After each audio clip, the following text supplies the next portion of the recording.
Dan kadang-kadang dia nggak cukup sekali, cium tangan 2 kali. Dah, 2 kali cium tangannya supaya barokah. Nggak boleh. Cerita tentang mencium tangan, sahabat Nabi pun mencium tangan. Kalau Nabi, oh jelas, Anas bin Malik mencium tangan Nabi SAW. Apa kata dia? Bagaimana hukumnya mencium tangan kepada guru besar?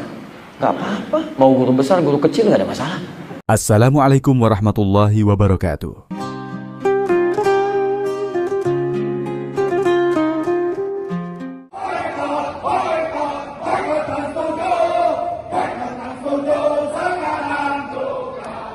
Belakangan ini, tayangan di salah satu program Trans 7 menuai kecaman karena menyinggung budaya pesantren.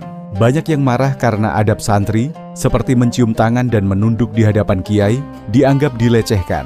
Tapi di sisi lain, sebagian orang juga bertanya, bagaimana sebenarnya Islam memandang hal ini? Apakah mencium tangan itu bagian dari adab yang dibolehkan, atau bentuk penghormatan yang berlebihan? Mari kita dengar 3 pandangan ulama untuk menemukan kebenarannya. Kita mulai dari yang paling tegas, Ustadz Yazid bin Abdul Qadir Jawas. Kalau orang itu setiap ketemu dia sama dia harus cium tangan supaya dapat berkahnya, ini nggak boleh.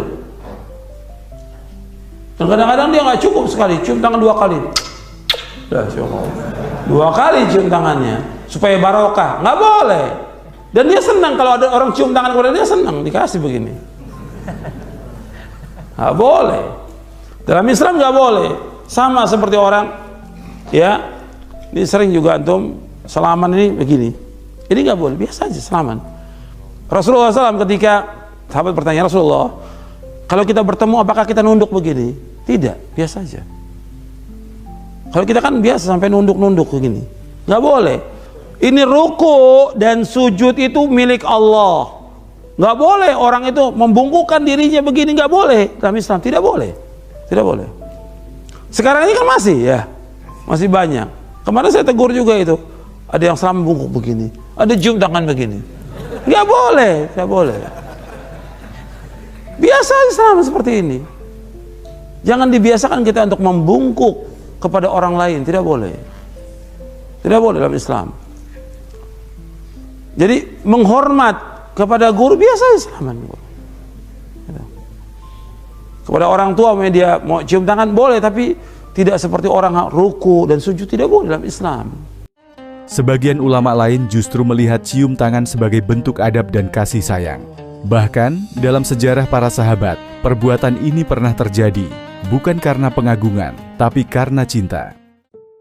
Apakah ada hadis yang melarang kita menundukkan kepala atau mencium tangan ke orang yang kita salam? Soalnya saya pernah dilarang agar tak menunduk atau mencium tangan orang itu. Mohon penjelasannya. Zaid bin Sabit ketika meninggal, Nabi Muhammad SAW meninggal, umurnya 20 tahun. Abdullah bin Abbas ketika Nabi meninggal, umurnya 15 tahun. Mana yang lebih tua? Zaid bin Sabit yang menulis Al-Quran bersama Ubay bin Ka'ab. Zaid bin Sabit. Zaid bin Sabit alim, belajar bahasa Yahudi nisfa syahrin, setengah bulan.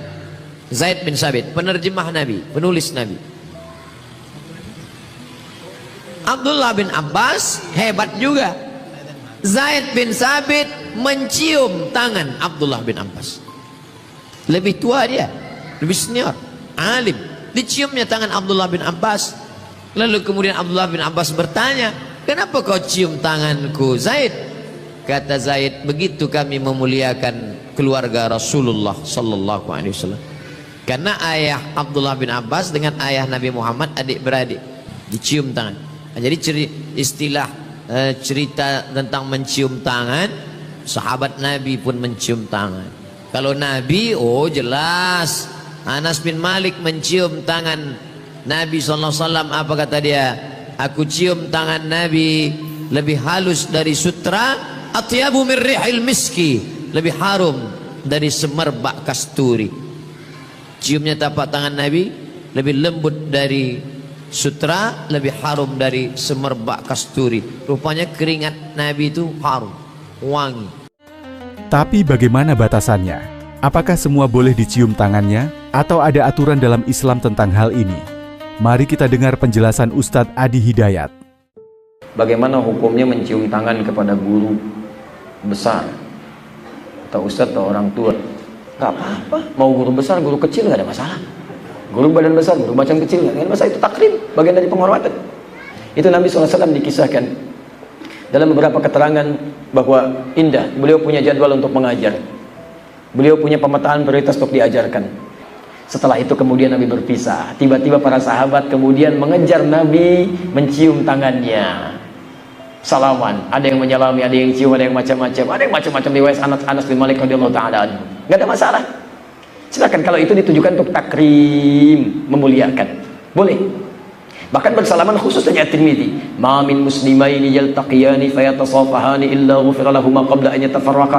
Tidaklah dua orang muslim bertemu dimanapun kapanpun kemudian keduanya bersalaman kecuali bila ada dosa di antara keduanya, maka Allah akan mengampuni keduanya sebelum berpisah. Diampuni.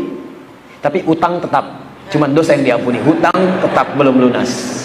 Bayar baru lunas. Ada dalilnya bersalaman dan takrim dalam bersalaman kan lain-lain. Antum salaman ke ibu antum masa sama dengan salaman kepada yang lainnya? Tidak.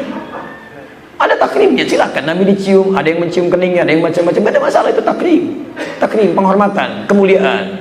Sepanjang benar sesuai aturan. Sesama mahram boleh. Antum mahasiswa, dosennya perempuan, jangan cium tangannya, itu bukan mahram antum. Bukan. Antum perempuan, mahasiswi, dosen laki-laki nggak boleh, bukan mahram. Kecuali dosen itu bapak antum, nggak ada masalah. Ibu antum nggak ada masalah, sah. Ibunda cium tangannya, bapak cium tangannya, mahram.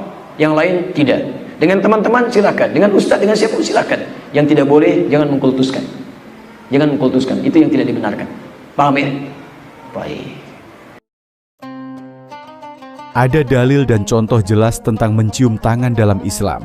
Karena itu, mencium tangan orang yang kita hormati, guru, ulama, atau orang tua, adalah hal yang boleh dilakukan. Adapun yang masih berbeda pendapat adalah soal membungkuk. Dan disinilah letak tahrim itu diuji. Rasa hormat bukan hanya soal gerakan, tapi getaran hati yang tidak dimiliki setiap orang.